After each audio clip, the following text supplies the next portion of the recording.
And you read, and they even come out and say how life is hopeless and meaningless. We're just some accident in the universe, and man has no meaning whatsoever. So there is no way to find meaning in life from them. No way to find meaning at all. And so that is something that Solomon says. Man's own knowledge, like science, cannot tell us where we came from. It's incapable of doing that. Science can't tell us who we are. It can't tell us who God is. It can't tell us about our ultimate destination. None of those things are possible from science. Solomon discovered that several thousand years ago. He says, that's not where you look for real knowledge and meaning. Says you can't. Says it's not there. The only wisdom that's really wisdom comes from God. In Ecclesiastes chapter 12, note these two verses. Ecclesiastes 12, verses 9 and 10. And moreover, because the preacher was wise, he still taught the people knowledge. Yes, he pondered and set out and set in order many proverbs. The preacher sought to find acceptable words, and what was written was upright words of truth. The words of the wise are like goads, and the words of scholars are like well-driven nails given by one shepherd. Again, talking about knowledge based upon God, real wisdom.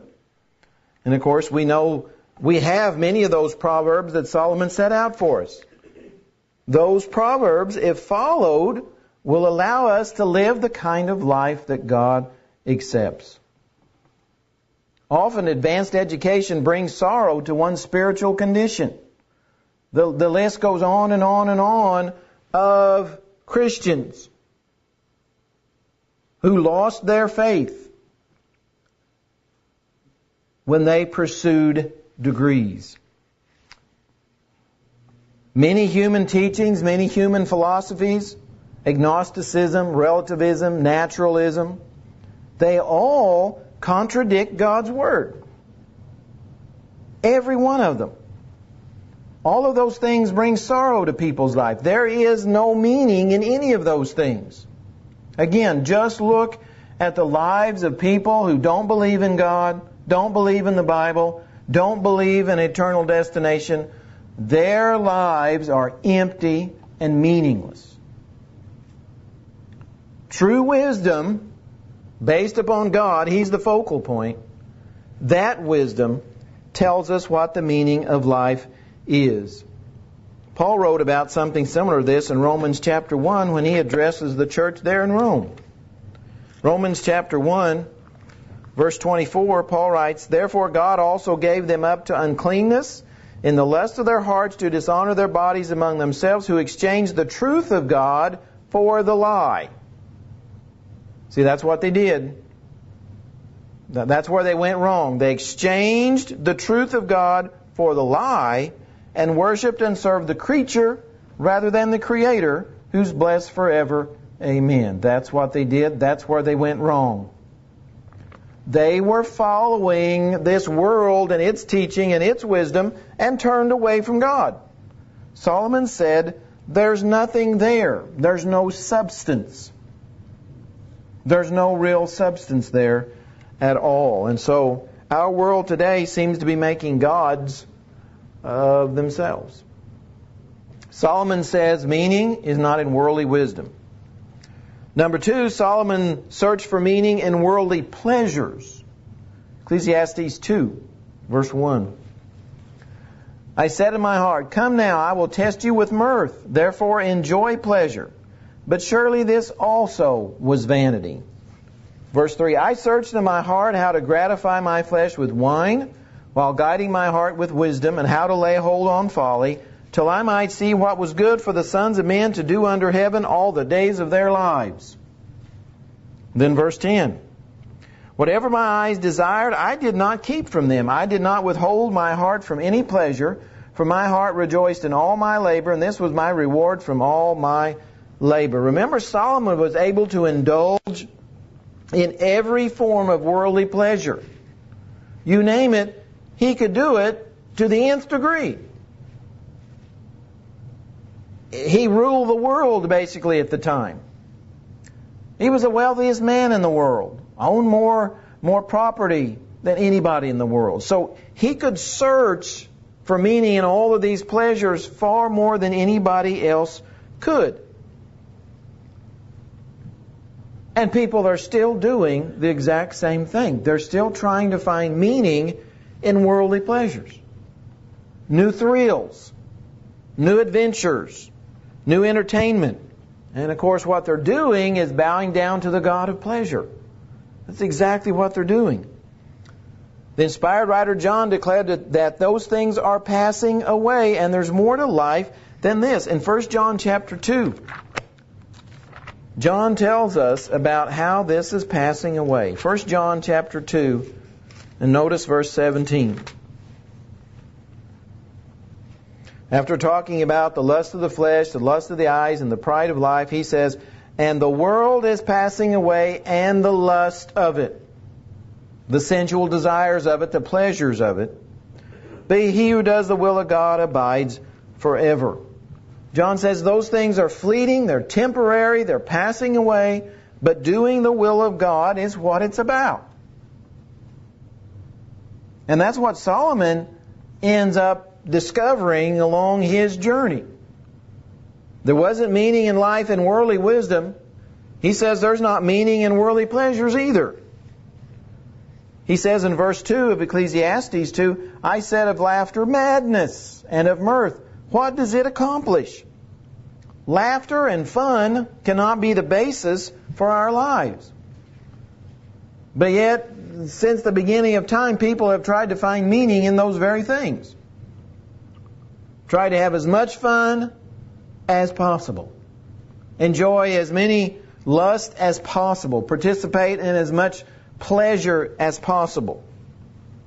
There was nothing serious about their lives. Solomon says that's not meaning. That's not real meaning. He says those things are madness. Solomon says life is not one big joke. He says that's not what life is. It's not one big joke. Some live to be entertained. Some live to pursue pleasure. And of course some, and one of the most popular ways for millennia has been alcohol. Just like he mentions there in verse 3. He says, "I searched in my heart how to gratify my flesh with wine."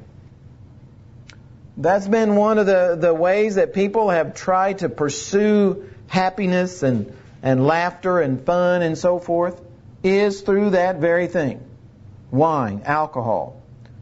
It's long been associated with worldly pleasures. And it probably always will be. The same writer over in the book of Proverbs, back in the book of Proverbs, 23 says this, verses 31 and 32. It says, "Do not look on the wine when it's red, when it sparkles in the cup, when it swirls around smoothly. At the last it bites like a serpent and stings like a viper." Same writer. Says that's what you need to be aware of. Wine, alcohol is not the place to find it. That type of pleasure is very short-lived. Very short-lived. And it soon turns against them. It says it stings, it bites like a snake. So Solomon said the meaning of life is not in worldly pleasures either. And then he searches for it in worldly wealth. Chapter 2, verse 4. "I made my works great. I built myself houses and planted myself vineyards. I made myself gardens and orchards, and I planted all kinds of fruit trees in them. I made myself water pools from which to water the growing trees of the grove. I acquired male and female servants and had servants born in my house. Yes, I had greater possessions of herds and flocks than all who were in Jerusalem before me. I also gathered for myself silver and gold and the special treasures of kings and of the provinces. I acquired male and female singers, the delights of the sons of men, and musical instruments of all kinds. So I became great and excelled more than all who were before me in Jerusalem. Also my wisdom remained with me." Besides all of those things that he acquired, he also built the great temple. He built a magnificent palace for himself. He built cities throughout the kingdom. He had it made. I mean, he was, after all, the king. He was the king.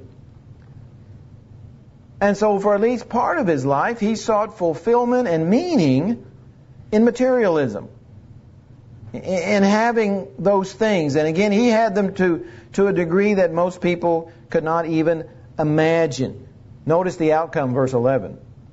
Then I looked on all the works that my hands had done and all the labor in which I had toiled, and indeed all was vanity and grasping for the wind. There was no profit under the sun. There was nothing good, he said, about living in this world for this world. He said there's no meaning there. There's no good there at all. It simply doesn't exist. In chapter 5 of Ecclesiastes, beginning in verse 10, Solomon says this, He who loves silver will not be satisfied with silver, nor he who loves abundance with increase. This also is vanity. When goods increase, they increase who eat them. So what profit have the owners, except to see them with their eyes? The sleep of a laboring man is sweet, whether he eats little or much, but the abundance of the rich will not permit him to sleep. Meaning was not found in wealth. It says the meaning of life is not in how much you acquire, in how much you have. He was miserable in the midst of all of these luxuries. Very much like the rich young ruler in Matthew 19. This was a pretty good guy, the rich young ruler was. He was a pretty good guy. But his life centered on not following God, but putting more trust in his riches. Jesus was able to see to his heart and saw that's what was wrong. So he said, in your case, you know what you need to do? Go sell everything that you have.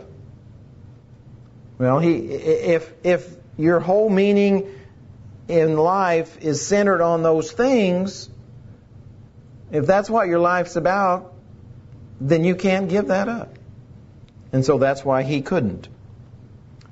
Solomon tried and failed to find meaning in life through wisdom, worldly pleasure, worldly wealth. He even reached the point where he despaired of life. Notice chapter 2, verse 17.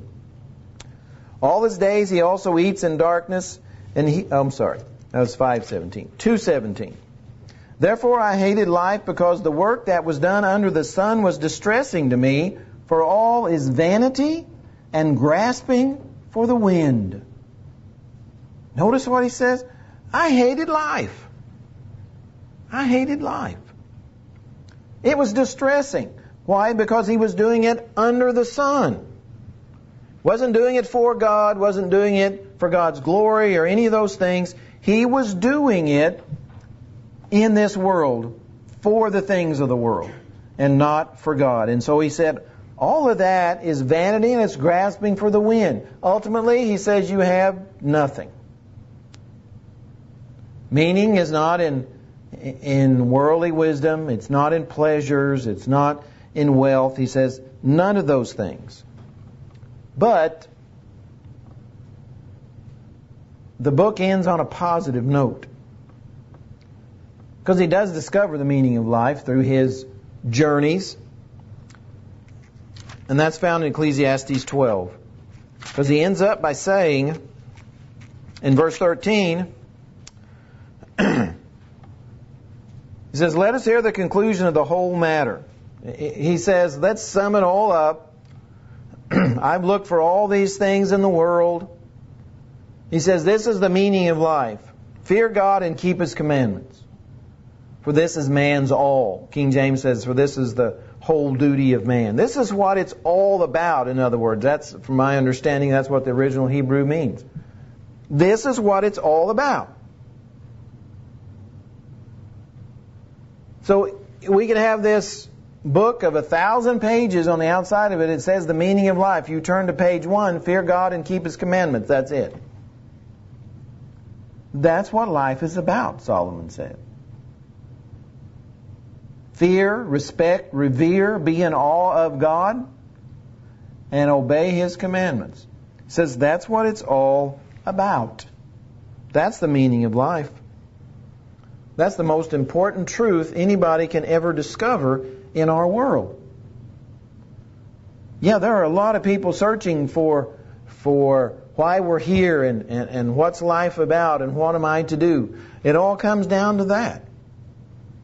That's what Solomon said. Solomon said, I've done it all. I've got the answer. All you have to do is listen, fear God, and keep His commandments. That's the meaning of life. Most people, unfortunately, never discover that because they look in all the wrong places. They look in all the wrong places. Solomon revealed for us what it's all about. All we have to do is trust and obey. Trust and obey. Tonight, if you need to respond to that marvelous, wonderful gospel invitation, God's mercy is available, then we want to encourage you to come and act upon that now as we stand and sing this song.